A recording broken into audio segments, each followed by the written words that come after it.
নমস্কাৰ আপোনালোক সকলোকে পুনৰবাৰ স্বাগতম জনাইছো মই মজিদ। বন্ধুসকল পলকতে চাওক আজি 9টা গুৰুত্বপূৰ্ণ খবৰ। প্ৰথমটো খবৰ, যদি আপোনাৰ বাইক অথবা গাড়ীত তেল নাই তেন্তে এতিয়াই তেল ভৰ্তি কৰি লওক, কিয়নো 30 মাৰ্চৰ পৰা 1 এপ্ৰিলৰ পুৱা 5 বজালৈকে বন্ধ থাকিব সকলো তেল ডিপো। উত্তৰ পূব ভাৰত পেট্ৰল ডিলাৰ এছ'চিয়েশ্যনৰ এই সিদ্ধান্ত। 2017 চনৰ পৰা কমিশ্যন বৃদ্ধি নকৰাৰ প্ৰতিবাদত বন্ধ থাকিব পেট্ৰল ডিজেলৰ ক্ৰয় বিক্ৰয়। পৰৱৰ্তী খবৰ, ৰাজ্য চৰকাৰৰ বৃহৎ সিদ্ধান্ত। ৰাজ্যত প্ৰথমবাৰলৈ এখন থানাত 2জনকৈ OC নিয়োগ কৰা হৈছে। গুৱাহাটীৰ দিছপুৰ থানাত নিয়োগ কৰা হৈছে 2জন OC। গুৱাহাটীৰ দিছপুৰ থানাত নিয়োগ কৰিলে অতিৰিক্ত ভাৰপ্ৰাপ্ত বিষয়া। পৰিদৰ্শক অমৰজ্যোতি গগৈক অতিৰিক্ত OCৰ দায়িত্ব গৃহ বিভাগৰ। বৰ্ধিত অপৰাধ নিয়ন্ত্ৰণৰ বাবে এই সিদ্ধান্ত ৰাজ্যৰ গৃহ বিভাগৰ। গুৱাহাটীৰ ভিতৰতে সৰ্বাধিক গোচৰ ৰুজু হোৱা থানা হৈছে দিছপুৰ থানা। দিছপুৰ থানাত চলিত বৰ্ষৰ 3টা মাহত প্ৰায় 250টা গোচৰ ৰুজু হৈছে, যাৰ বাবে দিছপুৰ থানাত প্ৰথমবাৰলৈ 2জন OC নিয়োগ কৰা হৈছে। আৰু এই ঘটনা ৰাজ্যৰ ক'তো কিন্তু নাই, কোনো এখন থানাতে 2জন OC নিয়োগ কৰা নাই। অসমৰ ভিতৰত আৰু প্ৰথমবাৰলৈ কেৱল দিছপুৰ থানাত নিয়োগ কৰা হৈছে 2জনকৈ OC। পৰৱৰ্তী খবৰ, ৰাজ্যবাসীলৈ ভাল খবৰ।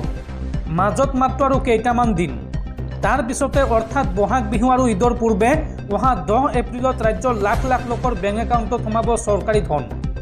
কাৰ কাৰ একাউণ্টত চৰকাৰী ধন সোমাব চাওঁ আহক। বহাগ বিহু আৰু ঈদৰ পূৰ্বে ৰাজ্যৰ লাখ লাখ লোকৰ বাবে ডাঙৰ খবৰ। বিহুৰ পূৰ্বে আৰু ঈদৰ পূৰ্বে ৰাজ্যৰ লাখ লাখ লোকৰ বেংক একাউণ্টত সোমাব চৰকাৰী ধন। হাতত মাত্ৰ কেইটামান দিন বাকী। কাৰ কাৰ একাউণ্টত সোমাব চৰকাৰী ধন চাওঁ আহক। আপুনি শীঘ্ৰে আপডেট কৰক আপোনাৰ একাউণ্ট। 10 এপ্ৰিলত একাউণ্টত জমা হ'ব চৰকাৰী ধন। 10 এপ্ৰিলত অৰুণোদয় আঁচনিৰ হিতাধিকাৰীয়ে পাব চৰকাৰী ধন। লগতে বৃদ্ধ পেঞ্চন আঁচনিৰ হিতাধিকাৰীয়ে পাব চৰকাৰী ধন। আৰু দিব্যাংগ আঁচনিত অন্তৰ্ভুক্ত লোকৰ একাউণ্টত জমা হ'ব ধন। বহাগ বিহু আৰু ঈদৰ পূৰ্বেই লাভ কৰিব এই চৰকাৰী ধন। 1 এপ্ৰিলৰ পৰা 10 এপ্ৰিলৰ ভিতৰত আপুনি লাভ কৰিব ৰেচন। আৰু এই ধন লাভ কৰিবলৈ 31 মাৰ্চৰ পিছত আপুনি আপডেট কৰক আপোনাৰ বেংক একাউণ্ট। আৰু যদিহে KYC দিয়া নাই তেন্তে সেয়া আপডেট কৰি লওক, নহ'লে কিন্তু আপোনাৰ বেংক একাউণ্টত টকা নোসোমায়। বন্ধুসকল, তাৰপিছত 4 নম্বৰ খবৰটো জনোৱাৰ আগতে আপোনালৈ এটা সৰু ৰিকুৱেষ্ট, যদি তেওঁলোকে এইটো ভিডিঅ'ত লাইক কৰা নাই তেন্তে প্লিজ এটা লাইক কৰি দিয়ক। আৰু এনেকুৱা ধৰণৰ নতুন নতুন ভিডিঅ' পাবলৈ চেনেলটো ছাবস্ক্ৰাইব কৰি কাষত থকা বেল আইকনটো প্ৰেছ কৰি ৰাখক। পৰৱৰ্তী খবৰ, অসমৰ প্ৰাক্তন মুখ্যমন্ত্ৰী তথা বৰ্তমানৰ কেন্দ্ৰীয় মন্ত্ৰী সৰ্বানন্দ সোণোৱালৰ মুখত পুনৰ শুনিবলৈ পোৱা গ'ল সম্প্ৰীতি আৰু ভাতৃত্ববোধৰ কথা। সৰ্বানন্দ সোণোৱালে মন্তব্য কৰি কয় যে ভাৰতবৰ্ষ শক্তিশালী হ'বলৈ হ'লে সকলো ধৰ্মই শক্তিশালী হ'ব লাগিব, আৰু এই ভাৰতবৰ্ষত সকলো জাতি ধৰ্মৰ লোকেই বসবাস কৰি যাব। এই মন্তব্য প্ৰাক্তন মুখ্যমন্ত্ৰী তথা কেন্দ্ৰীয় মন্ত্ৰী সৰ্বানন্দ সোণোৱালৰ। ভাৰতবৰ্ষ এখন ধৰ্ম নিৰপেক্ষ দেশ। ভাৰতবৰ্ষ শক্তিশালী হ'বলৈ হ'লে সকলো ধৰ্মই শক্তিশালী হ'ব লাগিব। এই ভাৰতবৰ্ষত সকলো জাতি ধৰ্মৰ লোকেই বসবাস কৰি যাব। হিন্দু মুছলমান সকলোকে কেন্দ্ৰীয় চৰকাৰে আঁচনি দিছে। মই সদায় সকলো ধৰ্মৰ প্ৰতি সমদৃষ্টি ৰাখোঁ। চৰকাৰী আঁচনি দিয়াৰ ক্ষেত্ৰত মই ধৰ্ম নাচাওঁ। আমি একেলগে মিলি সমাজখন শক্তিশালী কৰিব লাগিব। সকলোৱে মিলিজুলি থাকিলেহে সমাজত শান্তি বিৰাজ কৰে। প্ৰধানমন্ত্ৰী নৰেন্দ্ৰ মোদী ইছলামিক দেশলৈ গ'লে তেওঁক উষ্ম আদৰণি জনোৱা হয়। সকলোৰে প্ৰতি সমদৃষ্টি ৰাখি কাম কৰাৰ বাবে তেওঁক এই সন্মান দিছে।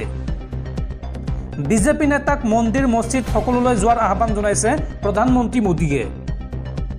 আৰু এই সভাত উপস্থিত থকা মুছলমান জনতাকো ধন্যবাদ সৰ্বানন্দ সোণোৱালৰ। পবিত্ৰ ৰমজান মাহত এই সভাত উপস্থিত থাকি পৰিৱেশ পবিত্ৰ কৰি তুলিলে বুলি মন্তব্য সৰ্বানন্দ সোণোৱালৰ। এনেকুৱা আমি সমন্বয় আৰু ভাতৃত্ববোধৰ নিদৰ্শন দাঙি ধৰিব লাগিব। এক ৰাজহুৱা সভাত অংশ লৈ এই মন্তব্য কৰে অসমৰ প্ৰাক্তন মুখ্যমন্ত্ৰী তথা কেন্দ্ৰীয় মন্ত্ৰী সৰ্বানন্দ সোণোৱালে।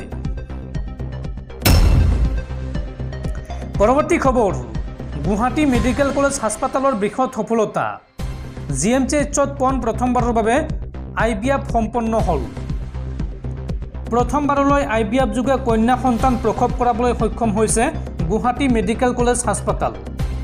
জন্ম হোৱা কন্যা সন্তানটিৰ ওজন 2.6 কেজি। 70,000 টকা খৰচত GMCHত কৰিব পাৰিব IVF। আৰু বৰ্তমানলৈকে 5 গৰাকী মহিলাৰ IVFৰ প্ৰক্ৰিয়া চলি আছে গুৱাহাটী মেডিকেল কলেজ হাস্পাতালত। পৰৱৰ্তী খবৰ, 2024 লোকসভা নিৰ্বাচনৰ পূৰ্বে কংগ্ৰেছক লৈ মুখ্যমন্ত্ৰী হিমন্ত বিশ্ব শৰ্মাৰ পুনৰ বিস্ফোৰক মন্তব্য।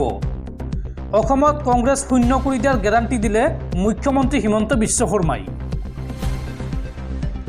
এইবাৰ কংগ্ৰেছ শূন্য কৰি দিয়াৰ গেৰাণ্টি দিলে মুখ্যমন্ত্ৰীয়ে। নুমলীগড়ত কংগ্ৰেছৰ ভৱিষ্যত সন্দৰ্ভত ডাঙৰ মন্তব্য মুখ্যমন্ত্ৰীৰ। কংগ্ৰেছত কোনেও নাথাকে। কংগ্ৰেছৰ প্ৰাৰ্থীগৰাকীক মই বিজেপিলৈ আনিব পাৰোঁ, এই মন্তব্য হিমন্ত বিশ্ব শৰ্মাৰ। মুখ্যমন্ত্ৰী হিমন্ত বিশ্ব শৰ্মাই লগতে কয় যে APCCৰ সভাপতি ভূপেন বৰা বিজেপিলৈ অহাটো নিশ্চিত। ভূপেন বৰাৰ ভাগ্য বিজেপিতে আছে। 2026 চনৰ আগত সকলোৱে যোগদান কৰিব বিজেপিত। উল্লেখযোগ্য যে মুখ্যমন্ত্ৰীৰ উপস্থিতিত বৃহস্পতিবাৰে গোলাঘাট জিলা কংগ্ৰেছৰ বহুকেইজন নেতাই বিজেপিত যোগদান কৰে। জিলা যুৱ কংগ্ৰেছৰ সভাপতিৰ লগতে অধিকাংশ বিষয়ববীয়াই যোগ দিলে বিজেপিত। আৰু এই যোগদান কাৰ্যসূচীত অংশ লৈ এই মন্তব্য কৰে মুখ্যমন্ত্ৰীয়ে। পৰৱৰ্তী খবৰ, নিৰ্বাচনৰ পূৰ্বে পুনৰ বিতৰ্কিত মন্তব্য কৰিছে প্ৰাক্তন বিধায়ক তথা বৰ্তমানৰ বিজেপিৰ গুৰুত্বহীন নেতা শিলাদিত্য দেৱে। শিলাদিত্য দেৱে মুছলমান সন্দৰ্ভত মন্তব্য কৰি কয় যে পুৱতি নিশা ফজৰৰ আজান দিলে শিলাদিত্য দেৱৰ টোপনি ভাঙে। এই বিস্ফোৰক মন্তব্য শিলাদিত্য দেৱৰ। লোকসভা নিৰ্বাচনৰ প্ৰাকক্ষণত ৰাজনৈতিক মহলত নিজৰ গুৰুত্ব বঢ়াবলৈ পুনৰ সাম্প্ৰদায়িক মন্তব্য কৰিলে সজাৰ গুৰুত্বহীন প্ৰাক্তন বিধায়ক শিলাদিত্য দেৱৰ। ইছলাম ধৰ্মাৱলম্বী লোকৰ ফজৰৰ নামাজৰ বাবে পুৱতি নিশা 4:30 দিয়া আজানে শিলাদিত্যৰ টোপনি ভঙাক লৈ নাৰাজ তেওঁ। লগতে IIT গুৱাহাটীত ISISৰ সমৰ্থক আৱিষ্কাৰ হোৱাক লৈও চৰম উদ্বিগ্নতা প্ৰকাশ শিলাদিত্য দেৱৰ। জেহাদীক মূল সুঁতিলৈ ঘূৰাই আনিবলৈ আমি কেতিয়াবা যোগী হ'ব লাগিব, কেতিয়াবা মোদী হ'ব লাগিব, নাইবা কেতিয়াবা হ'ব লাগিব হিমন্ত বিশ্ব শৰ্মা। মঙলবাৰে বৰপেটা ৰোডত উপস্থিত হৈ এই মন্তব্য সদা বিতৰ্কিত বিজেপিৰ গুৰুত্বহীন নেতা শিলাদিত্য দেৱৰ। পৰৱৰ্তী খবৰ, EDয়ে গ্ৰেপ্তাৰ কৰা দিল্লীৰ মুখ্যমন্ত্ৰী অৰবিন্দ কেজৰিৱাল আদালতত হাজিৰ হৈ কৰিলে বিস্ফোৰক মন্তব্য। অৰবিন্দ কেজৰিৱালে আদালতত হাজিৰ হৈ মন্তব্য কৰি কয় যে মোক গ্ৰেপ্তাৰ কৰিলে কোনো আদালতে মোক দোষী সাব্যস্ত কৰিব নোৱাৰে। মোক অভিযোগ নোহোৱাকৈ গ্ৰেপ্তাৰ কৰিছে EDয়ে। এই বিস্ফোৰক অভিযোগ অৰবিন্দ কেজৰিৱালৰ। অৰবিন্দ কেজৰিৱালে আদালতত হাজিৰ হৈ মন্তব্য কৰি কয় মোক গ্ৰেপ্তাৰ কৰিলেও কোনো আদালতে দোষী সাব্যস্ত কৰিব নোৱাৰে। আদালতত হাজিৰ হৈ দিল্লীৰ মুখ্যমন্ত্ৰী অৰবিন্দ কেজৰিৱালৰ এই মন্তব্য।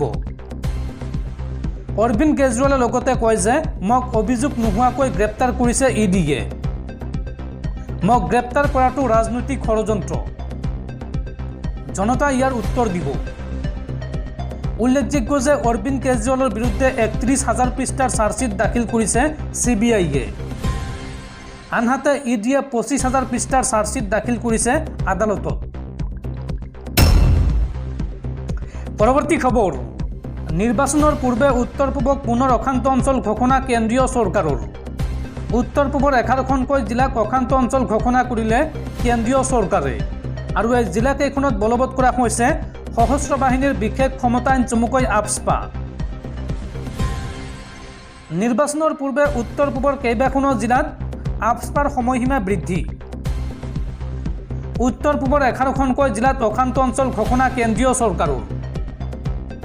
আৰু 8খনকৈ জিলাৰ আৰক্ষী থানাতো বৃদ্ধি কৰা হৈছে AFSPAৰ সময়সীমা। আগন্তুক 6 মাহলৈ বৃদ্ধি কৰা হৈছে সশস্ত্ৰ বাহিনীৰ বিশেষ ক্ষমতা আইন চমুকৈ AFSPAৰ সময়সীমা। নাগালেণ্ড আৰু অৰুণাচলত পুনৰ বৃদ্ধি হ'ল সশস্ত্ৰ বাহিনীৰ বিশেষ ক্ষমতা আইনৰ সময়সীমা। 1 এপ্ৰিলৰ পৰা পুনৰ 6 মাহলৈকে নাগালেণ্ডত বৃদ্ধি কৰা হৈছে আপস্পাৰ ম্যাদ।